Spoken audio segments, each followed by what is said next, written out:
ಪೊಲೀಸರುಗಳಿಗೆ ಹಿಂದೂಗಳಿಗೆ ತೊಂದರೆ ಕೊಟ್ಟರೆ ಆಂದೋಲನ ಮಾಡ್ತೀವಿ. ಬಿಜೆಪಿ ಕಾರ್ಯಕರ್ತರ ಮನೆಗೆ ನುಗ್ಗಿದರೆ ಆಂದೋಲನ ಮಾಡ್ತೀವಿ. ಇದೇ ರೀತಿ ಪ್ರವೃತ್ತಿ ಮುಂದುವರಿಸಿದರೆ, ನಾವು ನಿಮ್ಮನ್ನ ವರ್ತನೆ ಮುಂದುವರಿದರೆ ನಿಮ್ಮ ವಿರುದ್ಧ ಹೋರಾಟ ಮಾಡ್ತೀವಿ ಮುಂತಾದ ವಿಚಾರಗಳನ್ನು ಪೊಲೀಸರ ಬಗ್ಗೆ ಬಹಳ ಅಸಹ್ಯದಿಂದ ವಿರೋಧ ಪಕ್ಷ ನಾಯಕರು, ಬಿಜೆಪಿ ಅಧ್ಯಕ್ಷರು, ಮಾಜಿ ಗೃಹ ಸಚಿವರು ಇವರೆಲ್ಲರೂ ಮಾತಾಡಿದ್ದಾರೆ. ಕಾನೂನು ಸುವ್ಯವಸ್ಥೆ ಕಾಪಾಡೋದು ಏನೆಲ್ಲ ಮಾಡಬೇಕು ಕಾನೂನು ಪ್ರಕಾರನೇ ಮಾಡಬೇಕು, ಕಾನೂನು ಬಿಟ್ಟಲ್ಲ.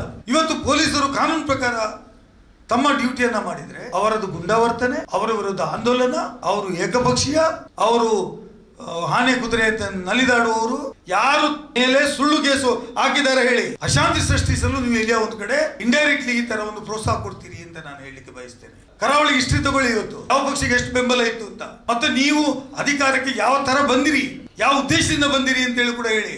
ಆಂಟಿ ಕಮ್ಯುನಲ್ ಫೋರ್ಸ್ ಅನ್ನ ತಂದ್ರೆ ಅದು ಯಾಕೆ ತಂದ್ರಿ, ನಮ್ಮನ್ನೆಲ್ಲ ದಮನಿಸ್ಲಿಕ್ಕೆ ತಂದಿರಿ ಅಂತೀರಾ. ಬರದೇ ಇದ್ರೆ ನೀವು ಹೇಳಿ ಹೋದವರು ಮಾಡಲೇ ಇಲ್ಲ ಅಂತ ಹೇಳ್ತೀರಾ. ಶಾಂತಿ ಮತ್ತು ಸೌಹಾರ್ದತೆ ಜಿಲ್ಲೆಯಲ್ಲಿ ಇರಬಾರದು ಅಂತ ಹೇಳುವ ರೀತಿಯಲ್ಲಿ ಬಿಜೆಪಿಗೆ ಅನಿಸಿದಾಗ ನನಗೆ ಅನಿಸ್ತದೆ. ತಮ್ಮ ಡ್ಯೂಟಿಯನ್ನು ತಮ್ಮ ಸ್ವಾರ್ಥಕ್ಕಾಗಿ ಮಾಡ್ತಾ ಇದ್ದಾರೆ ಹೊರತು ಸಮಾಜದ ಹಿತಕ್ಕಾಗಿ ಮಾಡ್ತಾ ಇಲ್ಲ. ಆಯ್ತು, ನೀವು ಹೇಳಪ್ಪ ಎಲ್ಲಿ ಹೋಗಿದೆ ಅಂತ ನೀವು ಹೇಳಿ. ಪೊಲೀಸರ ಜೊತೆ ಆಗಿರ್ಬೋದು, ನಾನು ಹೋಗ್ತೀನಿ. ನಾನು ಏನು ಸ್ಟೇಟ್ಮೆಂಟ್ ಕೊಟ್ಟಿದ್ದೇನೆ ಅಂತ ಹೇಳುದನ್ನ ಓದ್ಲಿಕ್ಕೆ ಗೊತ್ತಾಗಬೇಕಲ್ಲ. ಮಾಡುದೆಲ್ಲ ಮಾಡಿದ್ದಾರೆ ಬಿಜೆಪಿ ಅವರು. ಮಾಡುದು ಅವರಿಗೆ ಬಿಟ್ಟದಲ್ಲಪ್ಪ, ನಾನು ಹೇಳಲಿಕ್ಕೆ ಆಗತ್ತಾ? ನಾನೊಬ್ಬ ವಕೀಲನಲ್ವಾ? ಅಲ್ಲ, ನನಗೆ ಗೊತ್ತಿದೆ ಯಾವ್ದು ವೈಲೇಷನ್, ಯಾವ್ದು ನಾನ್ ವೈಲೇಷನ್, ಯಾವ್ದು ಮಾತಾಡಬೇಕು, ಯಾವ್ದು ಮಾತಾಡಬಾರ್ದು. ಅಧ್ಯಕ್ಷರ ಸಹಿತ, ರಾಜ್ಯಾಧ್ಯಕ್ಷರ ಸಹಿತ, ವಿರೋಧ ಪಕ್ಷದ ನಾಯಕರುಗಳು ಸಹಿತ ಜಿಲ್ಲೆಗೆ ಭೇಟಿ ನೀಡಿದ್ದಾರೆ. ಭೇಟಿ ನೀಡಿ ಸಂತ್ರಸ್ತ ಯಾರ್ಯಾರು ಇತ್ತೀಚೆಗೆ ನಡೆದ ಘಟನೆಗಳಲ್ಲಿ ಮೃತರಾಗಿದ್ದಾರೆ, ಯಾರ್ಯಾರು ಅಂತೆಲ್ಲ ಅವರಿಗೆ ಬೇಕಾದವರ ಮನೆಗಳಿಗೆ ಮಾತ್ರ ಹೋಗಿ ಅವರು ತಮ್ಮ ವಿಚಾರಗಳನ್ನು ಹೇಳಿದ್ದಾರೆ. ಅಲ್ಲದೆ ಅವರು ಪತ್ರಿಕಾಗೋಷ್ಠಿಯನ್ನು ಉದ್ದೇಶಿಸಿ ಕೂಡ ಮಾತನಾಡಿದ್ದಾರೆ. ಮಾತಾಡಿದಂತಹ ಸಂದರ್ಭದಲ್ಲಿ ನಾನು ಬಹಳ ಬೇಸರದಿಂದ ಹೇಳಲಿಕ್ಕೆ ಬಯಸ್ತೇನೆ. ಪೊಲೀಸರುಗಳಿಗೆ ಹಿಂದೂಗಳಿಗೆ ತೊಂದರೆ ಕೊಟ್ಟರೆ ಆಂದೋಲನ ಮಾಡ್ತೀವಿ, ಬಿಜೆಪಿ ಕಾರ್ಯಕರ್ತರ ಮನೆಗೆ ನುಗ್ಗಿದರೆ ಆಂದೋಲನ ಮಾಡ್ತೀವಿ, ಇದೇ ರೀತಿ ಪ್ರವೃತ್ತಿ ಮುಂದುವರಿಸಿದರೆ, ನಾವು ನಿಮ್ಮನ್ನ ವರ್ತನೆ ಮುಂದುವರಿದರೆ ನಿಮ್ಮ ವಿರುದ್ಧ ಹೋರಾಟ ಮಾಡ್ತೀವಿ, ನೀವು ಗುಂಡಾ ಪ್ರವೃತ್ತಿಯನ್ನು ಪೊಲೀಸರು ಗುಂಡಾಗಿರಿ ಮುಂದುವರಿದರೆ ಹೋರಾಟ ಮಾಡ್ತೀವಿ ಮುಂತಾದ ವಿಚಾರಗಳನ್ನು ಪೊಲೀಸರ ಬಗ್ಗೆ ಬಹಳ ಅಸಹ್ಯದಿಂದ, ಅವರ ಮೊರಾಲನ್ನು, ಅವರ ಮಾನಸಿಕತೆಯನ್ನು ಕುಂದು ತರುವ ರೀತಿಯಲ್ಲಿ ವಿರೋಧ ಪಕ್ಷ ನಾಯಕರು, ಬಿಜೆಪಿ ಅಧ್ಯಕ್ಷರು, ಮಾಜಿ ಗೃಹ ಸಚಿವರು ಇವರೆಲ್ಲರೂ ಮಾತಾಡಿದ್ದಾರೆ. ಅದು ಎಲ್ಲ ಪತ್ರಿಕೆಗಳಲ್ಲಿ ದೊಡ್ಡ ಸುದ್ದಿಯಾಗಿ ಪರಿಣಮಿಸಿದೆ. ಬಿಜೆಪಿಯವರು ಇರುವಾಗಲೂ ಅದೇ ಪೊಲೀಸರು, ನಮ್ಮ ಸರ್ಕಾರ ಬಂದಾಗಲೂ ಅದೇ ಪೊಲೀಸರು, ಇನ್ಯಾರ ಸರ್ಕಾರ ಬಂದರೂ ಅದೇ ಪೊಲೀಸರು. ಇವರು ಸರ್ಕಾರ ಇರುವಾಗ ಪೊಲೀಸರು ಇದೇ ವರ್ತನೆಯಲ್ಲಿದ್ರ? ಇವರೇನಾದ್ರು ಇಂಥ ಉಪಯೋಗ ಮಾಡಿಕೊಂಡ್ರ? ಇವರು ಆಡಳಿತ ಮಾಡುವಾಗ ಈ ಪೊಲೀಸರು ಇದೇ ಥರ ಇದ್ರ? ಪೊಲೀಸರು they have guided by some rules and act. ಅವರಿಗೆ ರೂಲ್ಸ್ ಇದೆ, ಆ್ಯಕ್ಟ್ ಇದೆ, ಆ ಪ್ರಕಾರನೇ ಅವರು ಕೆಲಸ ಮಾಡಬೇಕು. ಅದನ್ನೇನಾದ್ರು ಬಿಟ್ಟು ಮಾಡಿದರೆ ಅವರ ವಿರುದ್ಧ ಕ್ರಮ ತೆಗೆದುಕೊಳ್ತಾರೆ, ಮತ್ತು ಅವರ ಡ್ಯೂಟಿಯಲ್ಲಿ ನೆಗ್ಲಿಜೆನ್ಸ್ ಮಾಡಿದರೆ ಅವರ ವಿರುದ್ಧ ಕ್ರಮ ತಗೊಳ್ತಾರೆ. ಅವರಿಗೆ ಹಿಂದೂ ಒಂದೇ, ಮುಸ್ಲಿಂ ಒಂದೇ, ಕ್ರಿಶ್ಚಿಯನ್ ಒಂದೇ, ಜೈನ ಒಂದೇ, ಪಾರ್ಸಿ ಒಂದೇ, ಎಲ್ಲರೂ ಒಂದೇ. All are guided by the laws. ಅವರಿಗೆ ಕಾನೂನು ಮತ್ತು ನಿಯಮಗಳನ್ನು ಬಿಟ್ಟು ಕೆಲಸ ಮಾಡಿದರೆ ಅವರವರ ಕೆಲಸವನ್ನು ಕಳ್ಕೊಳ್ತಾರೆ. ಆದರೆ ಇವರು ಈ ಥರ ಒಂದು ಮಾತುಗಳನ್ನು ಮಾತಾಡ್ತಕ್ಕಂಥದ್ದು, ಅದು ಕೂಡ ವಿರೋಧ ಪಕ್ಷ ನಾಯಕರು, ಒಬ್ಬ ಸಂಸದೀಯ ಸ್ಥಾನದಲ್ಲಿ ಇದ್ದವರು, ಗುಂಡಾವರ್ತನೆ ಪೊಲೀಸರು ಮಾಡ್ತಾ ಇದ್ದಾರೆ, ಪೊಲೀಸರಿಗೆ ವಿರುದ್ಧ ಆಂದೋಲನ ಮಾಡ್ತೀವಿ, ನೀವು ಹಿಂದೂಗಳ ವಿರುದ್ಧ ಕೆಲಸ ಮಾಡ್ತಾ ಇದ್ದೀರಿ, ಹಿಂದೂಗಳ ಕಾರ್ಯಕರ್ತರನ್ನು ದಮನಿಸ್ತೀರಿ. What do you mean by it? ಇದರ ಅರ್ಥ ಏನು? ನೀವು ಈ ರೀತಿ ಪೊಲೀಸರನ್ನು ನಿಮ್ಮ ಆಡಳಿತ ನಡೆಸಿಕೊಂಡಿರಬಹುದು, but we are not. We say ಕಾನೂನು ಪ್ರಕಾರ ಕೆಲಸ ಮಾಡಿ, ನಿರ್ದಾಕ್ಷಿಣ್ಯವಾಗಿ ತಪ್ಪು ಮಾಡಿದವರನ್ನ ಶಿಕ್ಷಿಸಿ, ಕಾನೂನು ಸುವ್ಯವಸ್ಥೆ ಕಾಪಾಡೋದು ಏನೆಲ್ಲ ಮಾಡಬೇಕು ಕಾನೂನು ಪ್ರಕಾರನೇ ಮಾಡಬೇಕು, ಕಾನೂನು ಬಿಟ್ಟಲ್ಲ. ಕಾನೂನು ಬಿಟ್ಟು ಮಾಡಿದರೆ ಅಲ್ಲಿ ಕೋರ್ಟ್ ಇದೆ ಮತ್ತು ಸರ್ಕಾರ ಇದೆ. ನಾವು ಎಂದೂ ಹೇಳಿಲ್ಲ, ಹೇಳುವುದೂ ಇಲ್ಲ. ಇವರಿಗೆ ಪೊಲೀಸರು ವಿರೋಧ ಕ್ರಮ ತೆಗೆದುಕೊಳ್ಳದೇ ಇದ್ರೆ ನೀವು ಏನು ಕ್ರಮ ತಗೊಂಡಿದ್ದೀರಿ ಅಂತ ಬೊಬ್ಬೆ ಹಾಕುವಂತ ಇವರು, ಪೊಲೀಸರ ವಿರುದ್ಧ ಕ್ರಮ ತಗೊಳ್ಳಿಲ್ಲ ಅಂತ ಹೇಳುವವರು ಇವರು. ಇವತ್ತು ಪೊಲೀಸರು ಕಾನೂನು ಪ್ರಕಾರ ತಮ್ಮ ಡ್ಯೂಟಿಯನ್ನು ಮಾಡಿದರೆ ಅವರದು ಗುಂಡಾವರ್ತನೆ, ಅವರ ವಿರುದ್ಧ ಆಂದೋಲನ, ಅವರು ಏಕಪಕ್ಷೀಯ, ಅವರು ಆನೆ ಕುದುರೆ ಅಂತ ನಲಿದಾಡುವವರು, ಅವರು ಭಿಕ್ಷೆ ಬೇಡುವವರು, ಅವರು ಕಾಂಗ್ರೆಸ್ ನಾಯಕರ ಮಾತಿನಂತೆ ಕುಣಿತಕ್ಕೆ ಬಲಿಯಾಗುವವರು. ಈ ರೀತಿ ಮಾತುಗಳನ್ನು ಮಾತಾಡುವುದರಿಂದ the moral of the police will gone down. ಅವರ ಮಾನಸಿಕ ಸ್ಥೈರ್ಯವನ್ನು ಕಡಿಮೆ ಮಾಡತಕ್ಕಂಥ ಕೆಲಸ ಮಾಡ್ತೀರಿ. ಇದು ಮಾಡುವ ಉದ್ದೇಶ ಆದರೂ ಏನು ಅಂತ ನಾನು ಪ್ರಶ್ನೆ ಮಾಡ್ತೀನಿ. ಮಾಡುವಂಥ ಉದ್ದೇಶ ಆದರೂ ಏನು? ಪೊಲೀಸರು ಕ್ರಮ ತೆಗೆದುಕೊಳ್ಬಾರ್ದು ಅಂತ ಹೇಳ್ತೀರಾ? ಎಲ್ಲಿ ತಪ್ಪಾಗಿದೆ ಹೇಳಿ. ಯಾರು ಮೇಲೆ ಸುಳ್ಳು ಕೇಸು ಹಾಕಿದ್ದಾರೆ ಹೇಳಿ. ಯಾರ ಮೇಲೆ ಯಾರಿಗೆ ಕಾನೂನನ್ನು ಬಿಟ್ಟು ಅವರು ತಮ್ಮ ಪರಿಮಿತಿಯನ್ನು ಮೀರಿ ಮಾಡಿದ್ದಾರೆ ಹೇಳಿ. ಅದನ್ನು ಹೇಳಬೇಕು ವಿರೋಧ ಪಕ್ಷ ಇರಬೇಕಾಗಿತ್ತು. ನಾಟ್ ದ್ಯಾಟ್ ನೀವು ಇಲ್ಲಿ ಅಲ್ಲಿಂದ ಇಲ್ಲಿ ಬಂದಿದ್ದೀರಿ, ನಾವು ಏನು ಬೇಕಾದರೆ ಮಾತಾಡಿ ಹೋಗ್ಬೋದು ಅಂತ ಹೇಳೋದ್ರ ಬಗ್ಗೆ ತೀಕ್ಷ್ಣ ಕ್ರಮ ತಗೊಳ್ಬೇಕು ಅಂತ ನಾನು ಸರ್ಕಾರವನ್ನು ಒತ್ತಾಯ ಮಾಡ್ತೇನೆ. As a member of the legislative council ನಾನು ಸರ್ಕಾರಕ್ಕೆ ಒತ್ತಾಯ ಮಾಡ್ತೇನೆ. ಇಂಥ ಮಾತುಗಳು, ಈ ಪೇಪರ್ ಕಟ್ಟಿಗೆನೆಲ್ಲ ನಾನು ಕಳಿಸಿಕೊಡ್ತೇನೆ. ರಾಜ್ಯದ ಇಲಾಖೆ ಕಳಿಸಿಕೊಟ್ಟಿದ್ದೇನೆ, ಗೃಹ ಇಲಾಖೆ ಕಳಿಸಿಕೊಟ್ಟಿದ್ದೇನೆ. ಒಬ್ಬ ಸಂಸದೀಯ ಸ್ಥಾನದಲ್ಲಿದ್ದವರು ಅವರ ನಡತೆ ಹೇಗಿರಬೇಕು? ಮನೆಗೆ ಹೋಗ್ತೀರಿ, ಮನೆಗೆ ಹೋಗಬಾರ್ದು, ಯಾರನ್ನಾದ್ರೂ ಹೇಳ್ಕೊಂಡು ಬರಬಾರ್ದು, ಪೊಲೀಸರು ವಿಚಾರಣೆ ಮಾಡಬಾರ್ದು, ನ್ಯಾಯ ಕೇಳಬಾರ್ದು ಅಂತ ಹೇಳಿದರೆ ಇದು ನ್ಯಾಯಸಮ್ಮತವಾದಂಥ ವಾದ ಅಲ್ಲ. ನೀವು ಎಲ್ಲಿಯೋ ಒಂದು ಕಡೆ ನಿಮ್ಮನ್ನು ರಕ್ಷಣೆ ಮಾಡಲಿಕ್ಕೆ ಪೊಲೀಸರನ್ನು ಅವಹೇಳನೆ ಮಾಡ್ತೀರಿ ಅಂತ ನಾನು ಹೇಳಬೇಕಾಗುತ್ತೆ.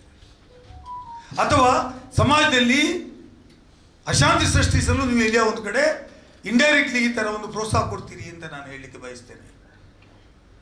ನಮ್ಮ ಕಾರ್ಯಕರ್ತರು ಕರಾವಳಿ ಭಾಗದಲ್ಲಿ ನಿಮ್ಮ ಕಾರ್ಯಕರ್ತರು ಯಾವಾಗಿದ್ದರು? ನಾವು ಕಾಂಗ್ರೆಸ್ ಪಕ್ಷದಲ್ಲಿ ಕೂಡ ಅದರ ಹಿಂದಿನ ಚುನಾವಣೆಯಲ್ಲಿ 8ರಲ್ಲಿ 7 MLA ಇತ್ತು. ನಾವು ಲಾಂಗ್ ಆಡಳಿತ ಮಾಡಿದ್ದೇವೆ ರಾಜ್ಯದಲ್ಲಿ.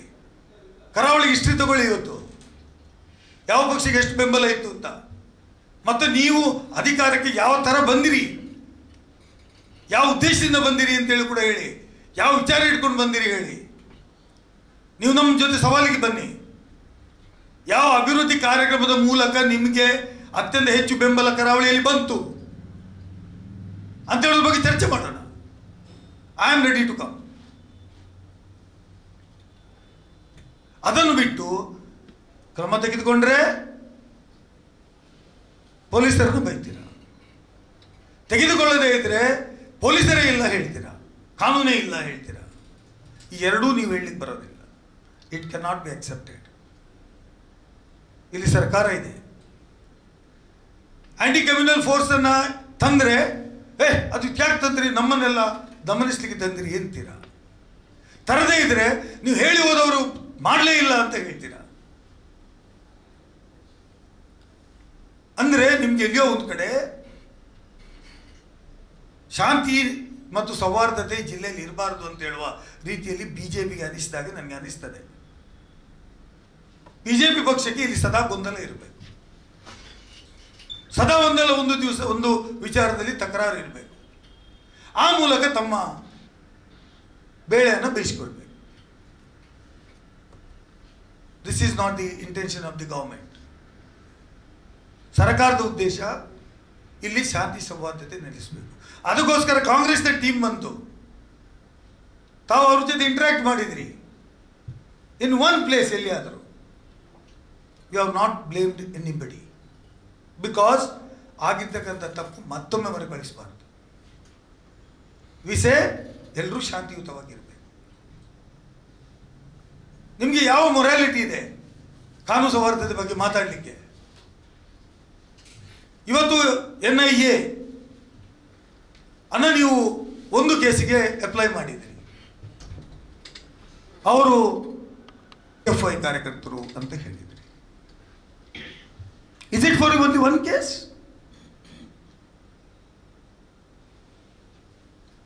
Y you left out other cases? ಬೇರೆ ಕೇಸ್ಗಳಿಗೆ ಹಾಕಬೇಕು ಅಂತ ನಿಮ್ಗೆ ಯಾಕೆ ಅನ್ನಿಸ್ಲಿಲ್ಲ? ಬೇರೆ ಕೇಸ್ಗಳು ತನಿಖೆ ಆಗಬೇಕು ಅಂತ ಯಾಕೆ ಅನ್ನಿಸ್ಲಿಲ್ಲ? ಅಂದರೆ ಇಲ್ಲಿಯೋ ಒಂದು ಕಡೆ ನೀವು ಯಾವ ಮೈಂಡಲ್ಲಿ ಕೆಲಸ ಮಾಡ್ತೀರಿ, ನಿಮ್ಮ ಮನಸ್ಸಿನ ಚಿಂತನೆ ಹೇಗಿದೆ ಅಂತ ಅದರಲ್ಲಿ ಗೊತ್ತಾಗ್ತದೆ. ನೀವು ನಿಮ್ಮ ಆರ್ಡರಲ್ಲಿ ಹೇಳಿಸ್ತೀರಿ, ಅವರು what he said is Safan and 8 other persons and attacked the result the critical injuries to Suhas Shetty and others. Suhas Shetty subsequently succumbed to the injuries in the hospital. And whereas ಕೆಳಗೆ ಹೇಳ್ತೀರಿ the ಏನು ಉದ್ದೇಶ ಅಂತ ಹೇಳಿದರೆ to invoke NIA, ಅವರು ಹೇಳ್ತಾರೆ it is related to the targeted killing of an individual in a public. Targeted killing in view of the intention to create terror in the minds of the people, and the accused person involved in the case are allegedly members of a Popular Front of India PFI and unlawful association ಅಂತ ಹೇಳ್ತೀರಾ. Where is the proof? ನೀವು ಇದನ್ನು ಈ ರೀತಿ ಹೇಳಿ ಏನೋ ನಿಮಗೆ ಬೇಕಾದಾಗೆ ಬರೆಸಿ ಕೊಂಡೋಗಿ ತಂದ್ರಿ. ನಾನು ಹೇಳ್ತೀನಿ ಇಂಥವ್ರು ಇನ್ನೊಬ್ರು ತಂದಿದ್ದಾರಲ್ಲ, ಇನ್ನೋಸೆಂಟ್ ಸತ್ತಿದ್ದಾರಲ್ಲ, ಅವರಿಗೂ ಬ್ರೂಟಲ್ ಮರ್ಡರ್ ಆಗಿದೆ ಅಲ್ವಾ? ಅದರ ಬಗ್ಗೆ ನಿಮಗೂ PFI NIA ತನಿಖೆ ಆಗಬೇಕು ಅಂತ ಯಾಕೆ ಅನಿಸ್ಲಿಲ್ಲ? ಒಂದು ಕಣ್ಣಿಗೆ ಬೆಣ್ಣೆ, ಇನ್ನೊಂದು ಕಣ್ಣಿಗೆ ಸುಣ್ಣ ಮಾಡಬೇಡಿ. In case if you are intended to do that, ನಿಮಗೆ ತನಿಖೆ ಆಗಬೇಕು, ಇದು ಥ್ರೆಟ್ ಇದೆ, ಇದು ಟೆರರ್ ಆಕ್ಟ್ ಇದೆ, ಇದರ ಮೇಲೆ ಹಿಂದೆ ಏನು ಬೇರೆ ಬೇರೆ ದೊಡ್ಡ ಫೋರ್ಸಸ್ ಇದ್ದಾವೆ, ಇವರಿಗೆ ಮನಿ ಲಾಂಡ್ರಿಂಗ್ ಮಾಡಿ ದುಡ್ಡು ಕೊಟ್ಟಿದ್ದಾರೆ ಏನಂತ ನಿಮ್ಗೆ ಇದ್ರೆ, NIA ಇನ್ವಾಲ್ವ್ ಮಾಡಬೇಕಾದಂಥ ವಿಚಾರಗಳು ಇದ್ರೆ ನೀವು ಎಲ್ಲ ಕೇಸ್ಗಳಲ್ಲಿಯೂ ತನಿಖೆ. ನಾವು ಯಾರು ಮರ್ಡರ್ ಮಾಡಿದ್ದು ಸರಿ ತಪ್ಪು ಅಂತ ವಾದ ಮಾಡೋ ಪ್ರಶ್ನೆನೇ ಇಲ್ಲ. ನೀವು ಅದನ್ನೇ ಹಾಕ್ಬಿಟ್ರಿ. ಅದು ಯಾವ ಇಂಟೆನ್ಷನಲ್ಲಿ ಮಾಡಿದ್ರು? ಅದು ಬರೇ ಮರ್ಡರ್, ಇದು ಟೆರರಿಸ್ಟ್ ಆಕ್ಟ್ ಮರ್ಡರ್. ಅಂದರೆ ನಿಮ್ಮ ನೀತಿ ಸರಿ ಇಲ್ಲ. ನನ್ನ ಪ್ರಕಾರ they should have taken permission from the government of Karnataka in this type of cases ಅಲ್ಲಿ. ನೀವು ಅದನ್ನೂ ಮಾಡಿಲ್ಲ. By ignoring the government of Karnataka ನೀವು ಯೂಸ್ಡ್ ಯುವರ್ ಪವರ್ಸ್. ಮಾಡಿದ್ರ ತನಿಖೆ ಆಗಲಿ, but this should be in all cases. ಇತ್ತೀಚೆಗೆ ಯಾವುದೆಲ್ಲ ಮರ್ಡರ್ ಕೇಸಸ್ಗಳಾಯಿತು ಅದಕ್ಕೆಲ್ಲ ಮಾಡಿ. ಅದಿರಲ್ಲ, ನೆಟ್ಟಾರು ಅವರ ಪ್ರವೀಣ್ ನೆಟ್ಟಾರ್ ಅವ್ರದ್ದು ಯಾವಾಗ ಆಯಿತು? 2022 ಜುಲೈ 26 ಆಯಿತು. 22 ಜುಲೈ 28 ತಾರೀಕಿಗೆ ಫಾಸಿಲ್ ಆಯಿತು. ಅದರ ನಂತರ ಡಿಸೆಂಬರ್ 24ಕ್ಕೆ ಅಬ್ದುಲ್ ಜಲೀಲ್ ಆಯಿತು. 25 ಏಪ್ರಿಲ್ಗೆ ಅಶ್ರಫ್ ಆಯಿತು. 25 ಮೇ 1ಕ್ಕೆ ಸುಹಾಸ್ ಶೆಟ್ಟಿ ಆಯಿತು. 25 ಮೇ 28ಕ್ಕೆ ಅಬ್ದುಲ್ ರೆಹಮಾನ್ ಆಯಿತು. ನೆಟ್ಟಾರ್ನ ನಂತರದ ಕೇಸ್ಗಳು NIAಗೆ ನೀವು ಕೊಟ್ಟರೆ ನೆಟ್ಟಾರ್ ಕೇಸು ಸರಿ ಒಪ್ಪಿದೆ. ಅದರ ನಂತರ ಆಗಿರ್ತಕ್ಕಂಥ ಎಲ್ಲ ಕೇಸ್ಗಳು ತನಿಖೆ ಮಾಡಿ. ಇದು ನಮ್ಮ ಪಾರ್ಲಿಮೆಂಟ್ ಮೆಂಬರಿಗೆ ಗೊತ್ತಾಗಲ್ವಾ? ಪಾರ್ಲಿಮೆಂಟ್ ಮೆಂಬರ್ ಅವರು ಒಂದು ಕೇಸನ್ನು ಇಟ್ಕೊಂಡು ಹೋಗಿ ಇದು NIAಗೂ ಕೊಡಿ ಅಂತ ಕೊಟ್ಟ ಫೋಟೋ ನೋಡಿದೆ ನಾನು. ಅವರಿಗೆ ಕನ್ಸರ್ನ್ ಇದ್ದಿದ್ರೆ ಇದು ಉಳಿದಂಥ ಕೇಸ್ಗಳಲ್ಲಿ ಕೂಡ ಇದೇ ಥರ ಆಗ್ತಾ ಇದೆ, ತನಿಖೆ ಮಾಡಿ, ನಮ್ಮಲ್ಲಿ ಪೀಸ್ ಆ್ಯಂಡ್ ಇದು ನಮಗೆ ಪೀಸ್ ಬೇಕು, ನಮ್ಮಲ್ಲಿ ಸೌಹಾರ್ದತೆ ಬೇಕು ಅಂತ ಹೇಳಬೇಕಿತ್ತಲ್ಲ.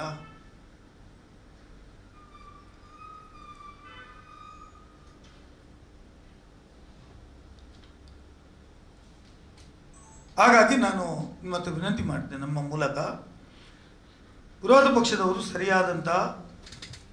ಪಕ್ಷದವರು ಇವತ್ತಿನ ಕ್ರಮಗಳು ಒಂದು ಆಕ್ಷೇಪಾರ್ಹ ಕ್ರಮಗಳು. ತಮ್ಮ ಡ್ಯೂಟಿಯನ್ನು ತಮ್ಮ ಸ್ವಾರ್ಥಕ್ಕಾಗಿ ಮಾಡ್ತಾ ಇದ್ದಾರೆ ಹೊರತು ಸಮಾಜದ ಹಿತಕ್ಕಾಗಿ ಮಾಡ್ತಾ ಇಲ್ಲ. ಸಮಾಜದ ಒಟ್ಟಾರೆ ಸೌಹಾರ್ದತೆ ಅವರು ಬಯಸೋದಿಲ್ಲ. ಸೊ ಬಿಜೆಪಿಯ ಇಂಟೆನ್ಷನ್ ಈಸ್ ಈ ಸಮಾಜದಲ್ಲಿ ಒಳಿತನ್ನು ಮಾಡೋದು ಅಲ್ಲ. ಅವರಿಗೆ ಸೌಹಾರ್ದತೆ ಬೇಕಾಗಿಲ್ಲ. ಬೇಕಾಗಿದ್ದಿದ್ರೆ ಅವರು ಈ ಥರದ ಪೊಲೀಸರನ್ನು ಡಿಮಾರಲೈಸ್ ಮಾಡ್ತಕ್ಕಂಥ ಕ್ರಮ ಮಾಡ್ತಿರ್ಲಿಲ್ಲ. ಮತ್ತು NIA ತಮಗೆ ಬೇಕಾದವರಿಗೆ ಮಾತ್ರ ಮಾಡಿ ಕೇಂದ್ರ ಸರ್ಕಾರ ಸರಿಯಾಗಿ ಮಾಡದೇ ಇರುವುದರಿಂದ ನಾನು ಕೇಂದ್ರ ಸರ್ಕಾರಕ್ಕೆ ಒತ್ತಾಯ ಮಾಡ್ತೀನಿ, if you are investigating one case, you have to investigate all the cases after Praveen Nettar cases.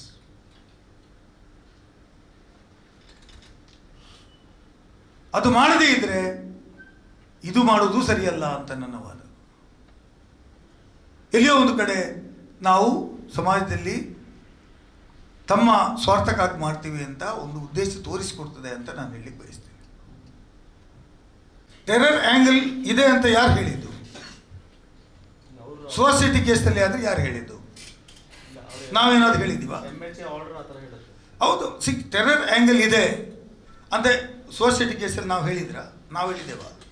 It's registered as a murder case and arms act. ಆ ಕೇಸು ಕೊಡ್ಲಿಕ್ಕೆ ಆಗ್ತದಂತೆ ನನಗೆ. Rest of the cases yes, suspicion is not the ground for it ಅಲ್ಲ. ಸಸ್ಪಿಷನ್ಗೆ evidence ಬೇಕಲ್ಲ. ರಾಜ್ಯ ಸರ್ಕಾರವೂ ಇದೆ ಅಲ್ವಾ ಇಲ್ಲಿ? They have taken up the issue ಅಲ್ವಾ? ನೀವು ನಿಮಗೆ ಬೇಕಾದ ಯಾಕೆ ಮಾಡಿದ್ರಿ ಅಂತ ನನಗೆ. ಹಾಗಾದ್ರೆ ಬೇರೆ ಕೇಸ್ ಹೇಗೆ ಇನ್ವೆಸ್ಟಿಗೇಟ್ ಮಾಡ್ತಾರೆ? ಅದಕ್ಕೂ ಎವಿಡೆನ್ಸ್ ಇಲ್ಲ. You are bringing this case, you are capable of bringing in other case also. ನಾನು ಹೇಳೋದು ನಮ್ಮ ಪಾರ್ಲಿಮೆಂಟ್ ಮೆಂಬರಿಗೆ ಒಂದು ಕೇಸ್ನಲ್ಲಿ ತರಲಿಕ್ಕೆ ಆಗ್ತದಲ್ವಾ? ಇನ್ವಾಲ್ವ್ ಮಾಡಿ ಇದಕ್ಕೆ ಇನ್ವೆಸ್ಟಿಗೇಷನ್ ಮಾಡಿ ಅಂತ ಸ್ಪೆಷಲ್ ಆಗಿ. ಬೇರೆ ಕೇಸಲ್ಲಿಯೂ ಅವರು ಯಾಕಿಲ್ಲ? ಅದೇ ಅವ್ರು ಹೇಳಿ ಅದರಲ್ಲಿ ಯಾವುದು ಇಲ್ಲ ಅಂತ. ಈಗ ನಮ್ಮ ಮುಂದೆ ಇರೋದು ಒಂದು ತಾನೇ. ಅಯ್ಯೋ ಸರ್ಕಾರ, ಓ ಬಿಜೆಪಿ ಅವರಿಗೆ ಬೇಕಾದ್ರೆ ಅವರು ಮಾಡ್ತೀರಿ, ನಮಗೆ ಬೇಕಾದ್ರೆ ನಾವು ಮಾಡಬೇಕು. Is is the federal system of government is acting in the centre. ಅಂದರೆ ರಾಜ್ಯ ಸರ್ಕಾರ ಬೇರೆನಾ? ಇದಕ್ಕೆ ನಾನು ಹೇಳೋದು, ಮಲತಾಯಿ ಧೋರಣೆ ಮಾಡ್ತಾ ಇದ್ದೀರಿ ನೀವು ರಾಜ್ಯ ಸರ್ಕಾರದ ಪರವಾಗಿ. ನಾವು ಬೇಕಾದ್ರೆ ಬರೀಬೇಕಂತೆ.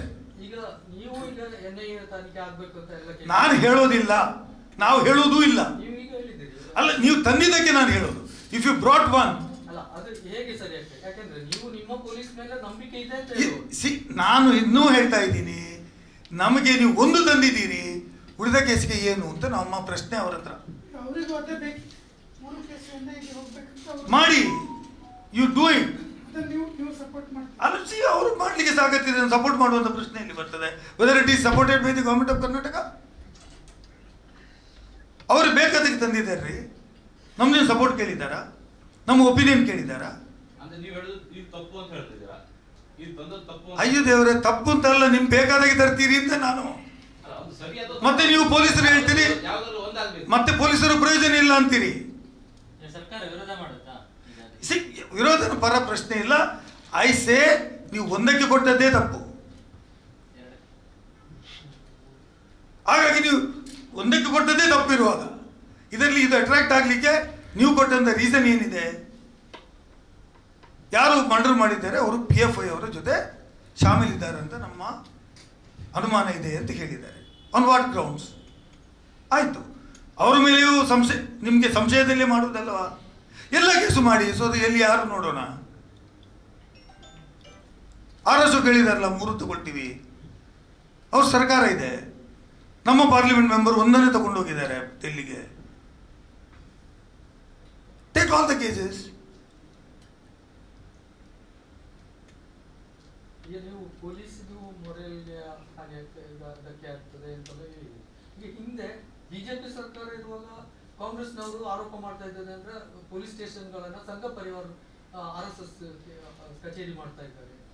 ಆಗ್ಲೂ ಇದೇ ರೀತಿ ಅಲ್ವಾ? ಈ ಪೊಲಿಟಿಕಲ್ ಬ್ಲೇಮ್ ಗೇಮ್ ಅಲ್ಲಿ ಪೊಲೀಸರು ಒಟ್ಟಾರೆ ಅವರು ಟಾರ್ಗೆಟ್ ಆಗ್ತಾರೆ.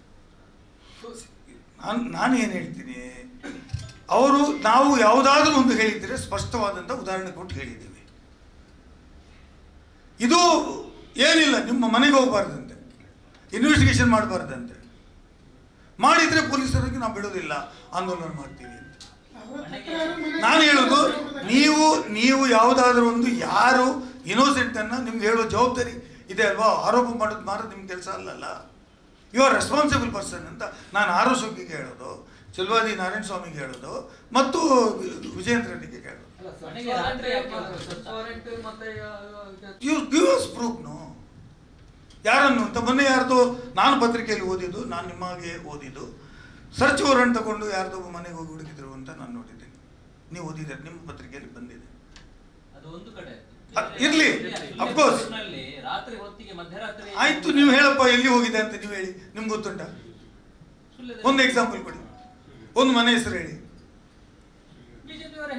ಬಿಜೆಪಿ ಅವರು ರಾಜಕೀಯ ಮಾಡ್ತಾರೆ ಅಂತ ನಾನು. You don't do politics in the ಪೊಲೀಸರ ಜೊತೆ ಆಗಿರ್ಬೋದು. ನಾನು ಹೋಗ್ತೀನಿ, ಬಟ್ ನೀವು ಅಂಥದ್ದಕ್ಕಿದ್ರೆ ಏನಾದರೂ ಅವ್ರ ಹತ್ರ ದಾಖಲೆ ಇರಬಹುದು ಅಂತ ನಾನು ಹೇಳೋದು. ಏನು ನಾನು ಅದನ್ನು ಹೇಳೋದಿಲ್ಲಪ್ಪ, ನಾನು ಅದನ್ನು ಹೇಳೋದು ಅಲ್ಲ. ನೀವು ಆರೋಪ ಮಾಡುವಾಗ ಅವರು ಇಂಥ ಕಡೆ ಈ ರೀತಿ ಮಾಡ್ತೀರಿ, ನಮ್ಮ ಕಾರ್ಯಕರ್ತರ ಟಾರ್ಗೆಟ್ ಮಾಡಿದ್ರಿ, ಹಿಂದೂಗಳನ್ನು ಮಾತ್ರ ಮಾಡಿದ್ರಿ, ನಮ್ಮ ತಾಯಿಗೆ ಬೆದರಿಕೆ ಹಾಕಿದ್ರಿ ಅಂತ ಹೇಳ್ತೀರಲ್ವಾ? ಆನ್ ವಾಟ್ ಗ್ರೌಂಡ್ಸ್ ಅಂತ ಕೇಳ್ತೀರಿ. ಅಶೋಕ್ ಅವರು ಇನ್ನೊಂದು ಆರೋಪ ಕೂಡ ಮಾಡಿ, ನಾನು ಏನು ಸ್ಟೇಟ್ಮೆಂಟ್ ಕೊಟ್ಟಿದ್ದೇನೆ ಅವ್ರಿಗೆ ಓದ್ಲಿಕ್ಕೆ ಗೊತ್ತಾಗಬೇಕಲ್ಲ. ನಾನು ಏನು ಸ್ಟೇಟ್ಮೆಂಟ್ ಕೊಟ್ಟಿದ್ದೇನೆ ಅಂತ ಹೇಳುವುದನ್ನು ಓದಲಿಕ್ಕೆ ಗೊತ್ತಾಗಬೇಕಲ್ಲ. ಮಾಡೋದೆಲ್ಲ ಮಾಡಿದ್ದಾರೆ ಬಿಜೆಪಿ ಅವರು. ಇಡೀ ರಾಜ್ಯದಲ್ಲಿ ಪ್ರತಿಭಟನೆ ಮಾಡಿದ್ರಲ್ಲ. ನಾನು ಏನು ಹೇಳಿದ್ದೇನೆ ಅದು ನಾನು I defend it till the end of my argument. ಯಾವಾಗವರೆಗೂ ನಾನು ಡಿಫೆಂಡ್ ಮಾಡಿದ್ದೀನಿ. ಮಾಡೋದು ಅವರಿಗೆ ಬಿಟ್ಟದಲ್ಲಪ್ಪ, ನಾನು ಹೇಳಲಿಕ್ಕೆ ಆಗುತ್ತಾ? They are guided by rules and act ಅಂತ ನಾನು ನಿಮ್ಗೆ ಹೇಳಿದೆ. ಆಗಲಿ, ಆ್ಯಕ್ಟ್ ಆ್ಯಂಡ್ ರೂಲ್ಸ್ ಬಗ್ಗೆ ನಾನು ವಕೀಲನಲ್ವಾ, 30 years ಪ್ರಾಕ್ಟೀಸ್ ಇದ್ದೆ, ಅಡ್ವೊಕೇಟ್, ಸೆಷನ್ ಕೋರ್ಟಲ್ಲಿ ಪ್ರಾಕ್ಟೀಸ್ ಮಾಡಿದ್ದೀನಿ, ದೊಡ್ಡ ಕೇಸ್ಗಳು ನಡೆಸಿದ್ದೀನಿ. ಅಲ್ಲ, ನನಗೆ ಗೊತ್ತಿದೆ ಯಾವುದು ವೈಲೇಷನ್, ಯಾವ್ದು ನಾನ್ ವೈಲೇಷನ್, ಯಾವ್ದು ಮಾತಾಡಬೇಕು, ಯಾವ್ದು ಮಾತಾಡಬಾರ್ದು. NIA ಇನ್ವೋಕ್ ಮಾಡೋದ್ರ ಬಗ್ಗೆ ಡಿಬೇಟ್ ಆಗಬೇಕು ರಾಜ್ಯದಲ್ಲಿ. ಮನಸ್ಸಿಗೆ ಬಂದಾಗ ಮಾಡುವುದಲ್ಲ ಅಂತ ನಾನು ಹೇಳ್ತೇನೆ. ಈ ಬಗ್ಗೆ ನಾನು ಮುಂದೆ ವಿಧಾನ ಪರಿಷತ್ತಲ್ಲಿ ನಾನು ತಗೊಳ್ತೇನೆ. ಇದರ ಬಗ್ಗೆ ಚರ್ಚೆ ಆಗಬೇಕು. ಇನ್ನೊಮ್ಮೆ COD ಅಂತ ಹೇಳಿದ್ರಿ, ಮತ್ತೊಮ್ಮೆ CID ಅಂದ್ರಿ, ಮತ್ತೆ CIB ಅಂದ್ರಿ, ಈಗ ಇದೊಂದು ಶುರು ಮಾಡಿದಿರಿ NIA ಅಂತ. ಮಾಡಿ, ಒಳ್ಳೆ ಕೆಲಸಗಳಿಗೆ ಮಾಡೋದಾದ್ರೆ ನಮ್ಮ ಬೆಂಬಲನೇ ಇದೆ. ನಾವು ಯಾರು ಅಂಥವ್ರಿಗೆ ಸಪೋರ್ಟ್ ಮಾಡೋರಲ್ಲ. ಬಟ್ ಇದರ ಬಗ್ಗೆ ಚರ್ಚೆ ಆಗಲಿ. ನೀವು ಹೇಳಿದಾಗೆ ಇದು home minister intended to do that. ಚರ್ಚೆ ಆಗಲಿ, ರಾಜ್ಯ ಸರ್ಕಾರದ ಅನುಮತಿ ಬೇಕಾಗುತ್ತಾ? ಚರ್ಚೆ ಆಗಲಿ. ಸೋಮೋಟೋ ತಗೊಳ್ಬಹುದು ಅಂತ ಇದೆ. ಯಾವ ಆಕ್ಟಲ್ಲಿ, ಯಾವ ಕೇಸ್ಗಳಲ್ಲಿ ಅಂತಲೂ ಇದೆ, ಯಾವ ಕೇಸ್ಗಳಲ್ಲಿ ತೆಗೆಲಿಕ್ಕೆ ಬರುವುದಿಲ್ಲ ಅಂತಲೂ ಇದೆ. ಇದರ ಬಗ್ಗೆ ಚರ್ಚೆ ಆಗಲಿ. ಆಯ್ತು, ಹೋಗ್ಲಿ. ನಾವು ಸುಮ್ಮನೆ ಕೂತ್ಕೊಳ್ತೇವೆ. ಅನ್ಯಾಯ ಆಗಬಾರ್ದು ಯಾರಿಗಲ್ವಾ. It should be under the law.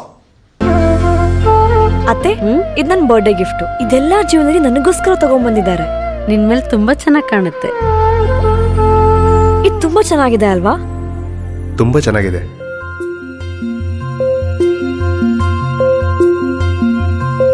It will look really good on you. Amma?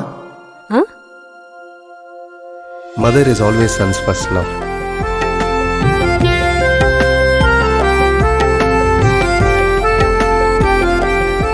ಪ್ರತಿ ಪೀಳಿಗೆಯ ಪ್ರೀತಿಯ ಮಳಿಗೆ GL ಆಚಾರ್ಯ ಜ್ಯುವೆಲರ್ಸ್.